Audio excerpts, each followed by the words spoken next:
হায় হায়, কর্ণফুলী টানেলে এসে গেছি আমরা। কেমনে সম্ভব হলো? একবার গেলাম কক্সবাজার যাওয়ার সময়, আবার এসে গেলাম কর্ণফুলী টানেলে পাউলোর জন্য। পাউলো এখন দেখবে কর্ণফুলী টানেলে আমরা এখন ঢুকে যাব। এই তো জাস্ট এন্ট্রি পয়েন্টে Karnaphuli টানেলে,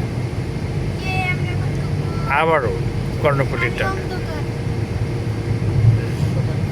From Coxbazar to Dhaka, again Karnapuni Tunnel use.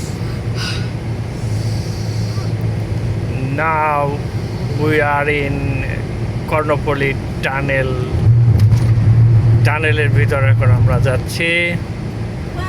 Karnapuli Tunnel, it's a beautiful tunnel, very colorful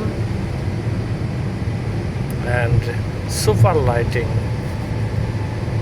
Now আমরা inside of tunnel.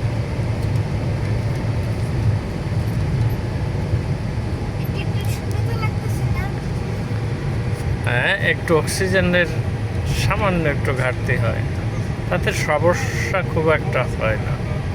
আমরা টানেল পাস হচ্ছি। এই যে আমাদের টিম মেম্বাররা সব গাড়িতে, অন্ধকার অন্ধকার। পাউলো কিছু বলো। ঊর্ধ্ব শ্বাসে সবাই বসে আছে টানেল দেখার জন্য, কিন্তু এখন আমরা টানেলের ভিতরেই আছি। আমরা কর্ণফুলী নদীর কমপক্ষে 50 গজ নিচে, আমাদের উপরে নদীর পানি দিয়ে জাহাজ যাচ্ছে। কেমন লাগছে ভাবতে। হায় হায় হায়, কর্ণফুলী টানেল।